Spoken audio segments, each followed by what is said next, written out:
Hello cinephiles. तो आज हम बात करने वाले हैं द बॉयज़ सीरीज़ और कॉमिक के one of the most popular character Homelander के बारे में। पर आगे बढ़ने से पहले एक छोटी सी स्पॉइलर वार्निंग, क्योंकि कॉमिक्स की स्टोरी का कुछ पार्ट वेब सीरीज़ में भी दिखाया गया है और अगर आपने अभी तक सीज़न 1 पूरा नहीं देखा है तो पहले उसे जाके देख लो। तो चलिए वीडियो शुरू करते हैं, और हाँ, वीडियो को एंड तक ज़रूर देखना एक इंपॉर्टेंट फैक्ट को जानने के लिए।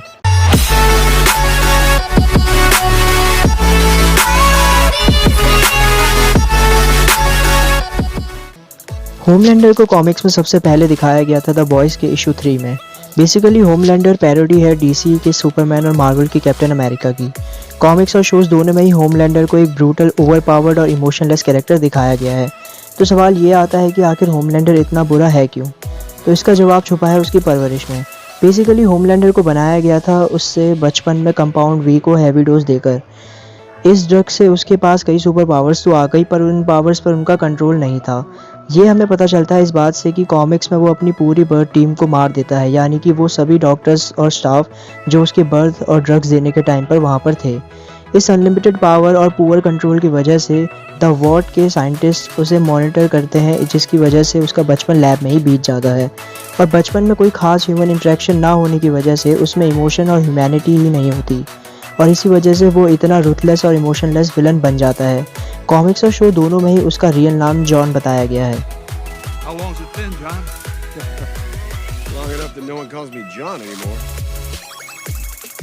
होमलैंडर की सुपर पावर्स की बात करूं तो कॉमिक्स और शो दोनों में ही ये पावर सेम दिखाई गई है, और वो है super human strength, super human speed, stamina, heat vision, x-ray vision जिसकी मदद से वो दीवारों और मेटल्स के थ्रू भी देख पाता है, सुपर ह्यूमन हियरिंग, फ्लाइट, और सबसे इम्पॉर्टेंट इनवनरेबिलिटी, यानी कि वो मोस्ट ऑफ द वेपन्स और यहाँ तक कि न्यूक्लियर ब्लास्ट से भी नहीं मारा जा सकता है, और ना ही उसकी कोई वीकनेस है।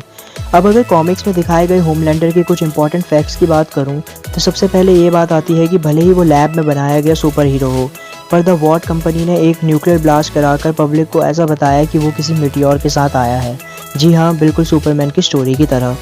उसके बाद पब्लिक को ये भी बताया जाता है कि उसका बचपन अमेरिका में ही एक नॉर्मल बच्चे की तरह हुआ है, हालांकि ये हम सबको पता है कि उसका बचपन सिर्फ एक लैब में बीता है।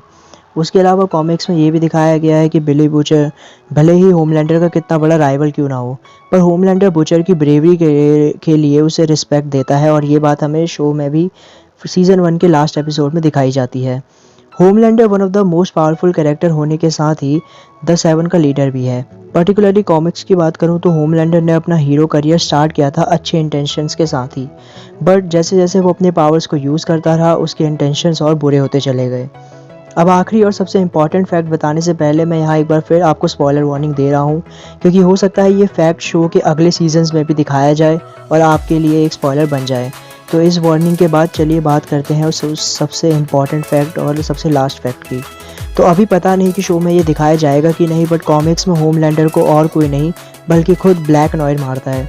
जी हाँ, आपने सही सुना, द 7 की का ही मेंबर ब्लैक नॉयर। तो द बॉयज़ के आखिरी इशू में पता चलता है कि बिली बुचर की वाइफ के साथ जो भी हुआ वो एक्चुअली होमलैंडर ने नहीं बल्कि ब्लैक नॉयर ने किया था, और ये भी पता चलता है कि ब्लैक नॉयर एक्चुअली होमलैंडर का ही एक क्लोन है जो होमलैंडर जितना ही पावरफुल है, और उसकी शक्ल भी सेम है। और जब ये बात होमलैंडर को पता चलती है तो वो ब्लैक नॉयर से लड़ता है, जिस लड़ाई के एंड में खुद होमलैंडर ही मारा जाता है। तो ये था होमलैंडर का कॉमिक बुक ओरिजिन और उससे रिलेटेड फैक्ट्स। फिलहाल आप मुझे कमेंट्स में बताओ कि होमलैंडर के बाद आप किस कैरेक्टर का कॉमिक ओरिजिन जानना चाहते हो। साथ ही साथ वीडियो पसंद आई हो तो लाइक और शेयर करें, और इस चैनल को सब्सक्राइब करके साइड में दिए बेल आइकन को दबाएं इसी तरह के कंटेंट के लिए। Thank you for watching cinephiles. मिलते हैं नेक्स्ट वीडियो में।